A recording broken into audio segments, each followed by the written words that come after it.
जय श्री सद्गुरुदेवाय नमः। जय श्री गणपति देवाय नमः। ओम नमो भगवते वासुदेवाय नमः।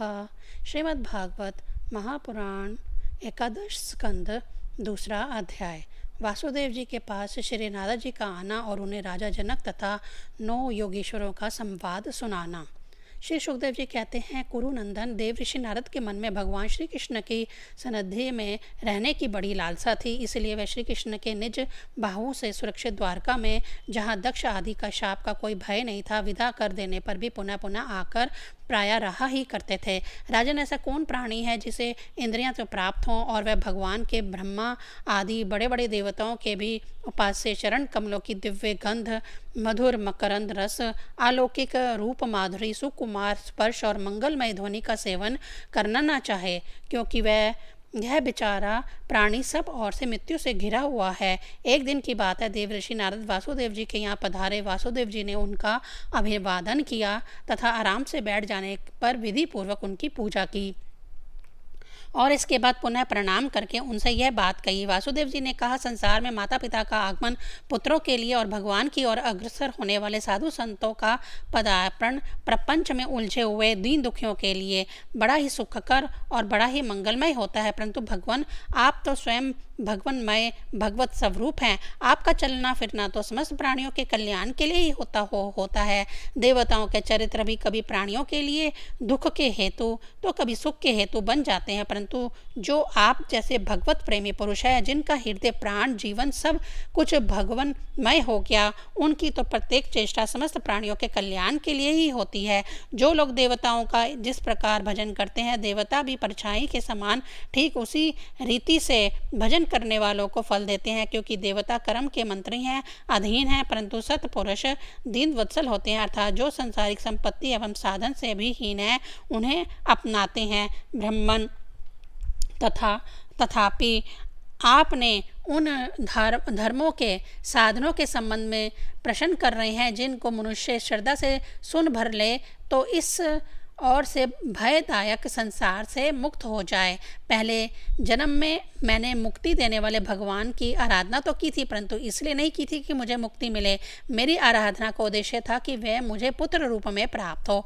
उस समय मैं भगवान की लीला से मुग्ध हो रहा था। सुव्रत, अब आप मुझे ऐसा उपदेश दीजिए जिससे मैं इस जन्म मृत्यु रूप भयावह संसार से, जिसमें दुख भी सुख का विचित्र और मोहक रूप धारण करके सामने आता है, अनायास ही पार हो जाऊं। श्री सुखदेव जी कहते हैं, राजन, बुद्धिमान वासुदेव जी ने भगवान के स्वरूप और गुण आदि के श्रवण के अभिप्राय से यह प्रश्न किया था। देवर्षि नारद उनका प्रश्न सुनकर भगवान के अचैतन्य अनंत कल्याणमय गुणों के सिमरन में तन्मय हो गए और प्रेम और आनंद में भर कर वासुदेव जी से बोले। नारद जी ने कहा, यदु वंश शिरोमणि, तुम्हारा यह निश्चय बहुत ही सुंदर है, क्योंकि यह भागवत धर्म के संबंध में है, जो सारे विश्व को जीवन दान देने वाला है, पवित्र करने वाला है। वासुदेव जी, यह भागवत धर्म एक ऐसी वस्तु है जिसे कानों से सुनने, वाणी से उच्चारण करने, चित्त से सिमरण करने, हृदय से स्वीकार करने या कोई इसका पालन करने जा रहा हो तो उसका अनुमोदन करने से ही मनुष्य उसी क्षण पवित्र हो जाता है, चाहे वह मनुष्य का एवं सारे संसार का द्रोही क्यों ना हो। जिनके गुण, लीला और नाम आदि का श्रवण तथा कीर्तन पतितों को भी पावन करने वाला है, उन्हीं परम कल्याण स्वरूप मेरे आराध्य देव भगवान नारायण का तुमने आज मुझे सिमरण कराया है। वासुदेव जी, तुमने मुझसे जो प्रश्न किया है इसके संबंध में संत पुरुष एक प्राचीन इतिहास कहा करते हैं। वह इतिहास है ऋषभ के पुत्र 9 योगेश्वर और महात्मा विदेह का शुभ संवाद। तुम जानते ही हो कि स्वयंभू मनु के एक प्रसिद्ध पुत्र थे प्रियाव्रत। प्रियाव्रत के अनिर्णित अग्निनेत्र के नाभि और नाभि के पुत्र हुए ऋषभ। शास्त्रों ने उन्हें भगवान वासुदेव का अंश कहा है। मोक्ष धर्म का उपदेश करने के लिए उन्होंने अवतार ग्रहण किया था। उनके 100 पुत्र थे और सबके सब वेदों के पारदर्शी विद्वान थे। उनमें सबसे बड़े थे राज ऋषि भरत। वह भगवान नारायण के परम प्रेमी भक्त थे। उन्हीं के नाम से यह भूमिखंड, जो पहले जनाभ वर्ष कहलाता था वह भारतवर्ष कहलाया। यह भारतवर्ष भी एक अलौकिक स्थान है। राज ऋषि भरत ने सारी पृथ्वी का राज्य भोग किया, परंतु अंत में इसे छोड़कर वन में चले गए। वहाँ उन्होंने तपस्या के द्वारा भगवान की उपासना की और 3 जन्मों में वे भगवान को प्राप्त हुए। भगवान ऋषभ देव जी के शेष 99 पुत्रों में 9 पुत्र तो इस भारतवर्ष के सब और स्थित 9 द्वीपों के अधिपति हुए और 81 पुत्र कर्म कांड के रचयिता ब्राह्मण हो गए। शेष 9 सन्यासी हो गए। वे बड़े ही भाग्यवान थे। उन्होंने आत्मविद्या के संपादन में बड़ा परिश्रम किया था और वास्तव में उसमें बड़े वे निपुण थे। वे प्रायः दिगंबर ही रहते थे और अधिकारियों को परमार्थ वस्तु का उपदेश किया करते थे। उनके नाम थे कवि, हरि, अंतरिक्ष, प्रबुद्ध, पिपलियान, अविघ्योत्र, ध्रुमिल, चमस और करभाजन। वे इस कार्य कारण और व्यक्त अव्यक्त भगवत रूप जगत को अपने आत्मा से अभिन्न अनुभव करते हुए पृथ्वी पर स्वच्छंद विचरण करते थे। उन्हीं के लिए कहीं भी रोक टोक न थी। वे जहाँ चाहते चले जाते। देवता, सिद्ध, साधे, गंधर्व, यक्ष, कन्नर, मनुष्य और नागों के लोकों में तथा मुनि, चारण, भूतनाथ, विद्याधर, ब्राह्मण और गौओं के स्थान पर वे स्वच्छंद विचरते थे। वासुदेव जी वे सब के सब जीव उन्मुक्त थे। एक बार की बात है, इस भारतवर्ष में विदेह राज महात्मा निमि बड़े बड़े ऋषियों के द्वारा एक महान यज्ञ करा रहे थे। पूर्वोक्त 9 योगेश्वर स्वच्छंद विचरण करते हुए उनके यज्ञ में जा पहुंचे। वासुदेव जी व योगेश्वर भगवान के परम प्रेमी भक्त और सूर्य के समान तेजस्वी थे। उन्हें देखकर राजा निमि, आहवनीय आदि मूर्तिमान अग्नि और ऋतजो आदि ब्राह्मण सब के सब उनके स्वागत में खड़े हो गए। विदेह राज निमि ने उन्हें भगवान के परम प्रेमी भक्त जानकर यथा योग्य आसनों पर बैठाया और प्रेम तथा आनंद से भरकर विधि पूर्वक उनकी पूजा की। वे 9वें योगेश्वरों अपने अंगों की कांति से इस प्रकार चमक रहे थे मानो साक्षात ब्रह्मा जी के पुत्र सनक आदि मुनीश्वर ही हों। राजा निमि ने विनय से झुककर परम प्रेम के साथ उनसे प्रश्न किया। विदेहराज निमि ने कहा, भगवान, मैं ऐसा समझता हूँ कि आप लोग मधुसूदन भगवान के पार्षद ही हैं, क्योंकि भगवान के पार्षद संसारी प्राणियों को पवित्र करने के लिए विचरण किया करते हैं। जीवों के लिए मनुष्य शरीर का प्राप्त होना दुर्लभ है। यदि यह प्राप्त हो भी जाता है तो प्रतिक्षण मृत्यु का भय सिर पर सवार रहता है, क्योंकि यह क्षण भंगुर है। इसीलिए अनिश्चित मनुष्य जीवन में भगवान के प्यारे और उनको प्यार करने वाले भक्तजनों का, संतों का दर्शन तो और भी दुर्लभ है।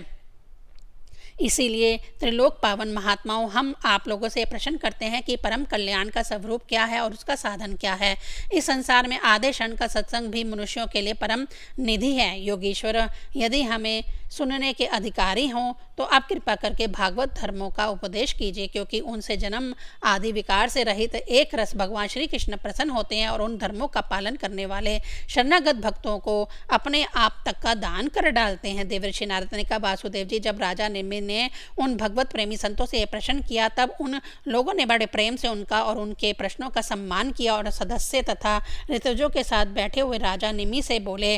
पहले उन 9 योगेश्वरों से कवि जी से ने कहा, राजन, भक्तजनों के हृदय से कभी दूर न होने वाले आश्रित भगवान के चरणों की नित्य निरंतर उपासना ही संसार में परम कल्याण, अत्यधिक क्षेम है और सर्वथा भय शून्य है। ऐसा मेरा निश्चित मत है। देह, गे आदि तुच्छ एवं असत पदार्थों में अहंता एवं ममता हो जाने के कारण जिन लोगों की चित्तवृत्ति उद्विग्न हो रही है, उनका भय भी इस उपासना को अनुष्ठान करने में पूर्णतः निवृत्त हो जाता है। भगवान ने भोले भाले अज्ञानी पुरुषों को भी सुगमता से साक्षात अपनी प्राप्ति के लिए जो उपाय स्वयं श्री मुख से बतलाए हैं, उन्हें ही भागवत धर्म समझो। राजन, इन भागवत धर्मों का अवलंबन करके मनुष्य कभी विघ्नों से पीड़ित नहीं होता और नेत्र बंद कर के दौड़ने पर भी, अर्थात विधि विधान में त्रुटि हो जाने पर ना तो मार्ग से स्खलित होता है और ना तो पतित फल से वंचित ही होता है।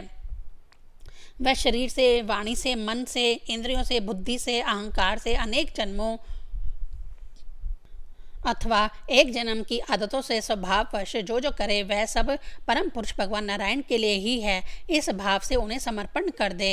ईश्वर से विमुख पुरुष को उनकी माया से अपने स्वरूप की विस्मृति हो जाती है और इस विस्मृति से ही मैं देवता हूँ, मैं मनुष्य हूँ, इस प्रकार का भ्रम विप्राय हो जाता है। इस देह आदि अन्य वस्तु में अभिनिवेश तन्मयता होने के कारण ही बुढ़ापा, मृत्यु, रोग आदि अनेकों भय होते हैं। इसलिए अपने गुरु को ही आराध्य देव परम प्रियतम मानकर अनन्य भक्ति के द्वारा उस ईश्वर का भजन करना चाहिए। राजन, सच पूछो तो भगवान के अतिरिक्त, आत्मा के अतिरिक्त और कोई वस्तु है ही नहीं, परंतु ना होने पर भी इसकी प्रतीति इसका चिंतन करने वालों को उसके चिंतन के कारण उधर मन लगने के कारण ही होती है। जैसे स्वप्न के समय स्वप्न दृष्टा की कल्पना से अथवा जागृत अवस्था में नाना प्रकार के मनोरथों से एक विलक्षण की सृष्टि दिखने लगती है। इसलिए विचारवान पुरुष को चाहिए कि संसारिक कर्मों के संबंध में संकल्प विकल्प करने वाले मन को रोक दे, कैद कर ले। बस ऐसा करने से ही उसे अभय पद की, परमात्मा की प्राप्ति हो जाएगी। संसार में भगवान के जन्म की और लीला की बहुत सी मंगलमय कथाएं प्रसिद्ध हैं, उनको सुनते रहना चाहिए। उन गुणों और लीलाओं का स्मरण दिलाने वाले भगवान के बहुत से नाम भी प्रसिद्ध हैं। लाज संकोच छोड़कर उनका गान करते रहना चाहिए। इस प्रकार किसी भी व्यक्ति, वस्तु और स्थान में आसक्ति ना करके विचरण करते रहना चाहिए। जो इस प्रकार विशुद्ध व्रत नियम ले लेता है, उसके हृदय में अपने परम प्रियतम प्रभु के नाम कीर्तन से अनुराग का, प्रेम का अंकुर उग आता है, उसका चित्त द्रवित हो जाता है। अब वह साधारण लोगों की स्थिति से ऊपर उठ जाता है, लोगों की मान्यताओं धारणाओं से परे हो जाता है। दंभ से नहीं, स्वभाव से ही मतवाला होकर भी कभी खिलखिलाकर हंसने लगता है, तो कभी फूट फूट के रोने लगता है, कभी ऊंचे स्वर से भगवान को पुकारने लगता है, तो कभी मधुर स्वर से उनके गुणों का गान करने लगता है। कभी कभी जब वह अपने प्रीतम को अपने नेत्रों के सामने अनुभव करता है, तब उन्हें रिझाने के लिए नृत्य भी करने लगता है। राजन, ये आकाश, वायु, अग्नि, जल, पृथ्वी, ग्रह, नक्षत्र, प्राणी, दिशाएं, वन, वनस्पति, वृक्ष, नदी, समुंदर, सबके सब भगवान के शरीर हैं। सभी रूपों में स्वयं भगवान प्रकट हैं। ऐसा समझकर जो कोई भी उसके सामने आ जाता है, चाहे वह प्राणी हो या अप्राणी, उसे अनन्य भाव से भागवत भाव से प्रणाम करता है। जैसे भोजन करने वाले को प्रत्येक ग्रास के साथ ही संतुष्टि यानी तृप्ति, पुष्टि और शुद्धा निवृत्ति, ये तीनों एक साथ हो जाते हैं, वैसे ही जो मनुष्य भगवान की शरण लेकर उनका भजन करने लगता है, उसे भजन के प्रत्येक क्षण में भगवान के प्रति प्रेम, अपने प्रेमास्पद प्रभु के स्वरूप का अनुभव और उनके अतिरिक्त अन्य वस्तुओं में वैराग्य, इन तीनों की एक साथ ही प्राप्ति होती रह जाती है। राजन, इस प्रकार जो प्रतिक्षण एक एक वृत्ति के द्वारा भगवान के चरण कमलों का भजन करता है, उसे भगवान के प्रति प्रेममय भक्ति, संसार के प्रति वैराग्य और अपने प्रीतम भगवान के स्वरूप की स्फूर्ति, यह सब अवश्य ही प्राप्त होते हैं। वह भागवत हो जाता है, और जब यह सब प्राप्त हो जाते हैं, तब वह स्वयं परम शांति का अनुभव करने लगता है। राजा निमि ने पूछा, योगेश्वर, अब आप कृपा करके भागवत भक्त का लक्षण वर्णन कीजिए। उसके क्या धर्म है और उसका कैसा स्वभाव होता है? वह मनुष्यों के साथ व्यवहार करते समय कैसा आचरण करता है, क्या बोलता है और किन लक्षणों के कारण भगवान का प्यारा होता है? अब 9 योगेश्वरों में से दूसरे हरिजी बोले, राजन, आत्मस्वरूप भगवान समस्त प्राणियों में आत्मा रूप से, नियंता रूप से स्थित है, जो कहीं भी न्यून अधिकता से ना देखकर सर्वत्र परिपूर्ण भगवत सत्ता को ही देखता है, और साथ ही समस्त प्राणी और समस्त पदार्थ आत्मा स्वरूप भगवान में ही आध्य रूप से अथवा अध्यास्त रूप से स्थित है, अथवा अर्थ वास्तव में भगवत स्वरूप ही है। इस प्रकार का जो अनुभव करता है, ऐसी जिसकी सिद्ध दृष्टि है, उसे भगवान का परम प्रेमी उत्तम भागवत समझना चाहिए। जो भगवान से प्रेम, उनके भक्तों से मित्रता, दुखी और अज्ञानियों पर कृपा तथा भगवान से द्वेष करने वालों की उपेक्षा करता है, वह मध्यम कोटि का भागवत है। और जो भगवान के अर्चना, विग्रह, मूर्ति आदि की पूजा करता, श्रद्धा से करता है, परंतु भगवान के भक्तों या दूसरे लोगों की विशेष सेवा शुश्रूषा नहीं करता, वह साधारण श्रेणी का भगवत भक्त है। जो श्रोत, नेत्र आदि इंद्रियों के द्वारा शब्द, रूप आदि विषयों का ग्रहण तो करता है, परंतु अपनी इच्छा के प्रतिकूल विषयों से द्वेष नहीं करता और अनुकूल विषयों के मिलने पर हर्षित नहीं होता, उसकी यह दृष्टि बनी रहती है कि यह सब हमारे भगवान की माया है। वह पुरुष उत्तम भागवत है। संसार के धर्म में जन्म, मृत्यु, भूख, प्यास, श्रम, कष्ट, भय और तृष्णा, यह क्रमशः शरीर, प्राण, इंद्रिय, मन और बुद्धि को प्राप्त होते ही रहते हैं। जो पुरुष भगवान की स्मृति में इतना तन्मय हो रहता है कि इनके बार बार होते जाते रहने पर भी उनसे मोहित नहीं होता, पराभूत नहीं होता, वह उत्तम भागवत है। जिसके मन में विषय भोग की इच्छा, कर्म प्रवृत्ति और उनके बीज वासना को उदय नहीं होता और जो एकमात्र भगवान वासुदेव में ही निवास करता है, वह उत्तम भागवत भक्त है। जिनका इस शरीर में ना तो सतकुल में जन्म, तपस्या आदि कर्म से और ना वर्ण, आश्रम एवं जाति से ही अहम भाव होता है, वह निश्चय ही भगवान का प्यारा है। जो धन संपत्ति अथवा शरीर आदि में यह अपना है या पराया, इस प्रकार का भेदभाव नहीं रखता, वह समस्त पदार्थों में सम स्वरूप परमात्मा को देखता रहता है, समभाव रखता है तथा किसी भी घटना अथवा संकल्प से विक्षिप्त ना होकर शांत रहता है, वह भगवान का उत्तम भक्त है।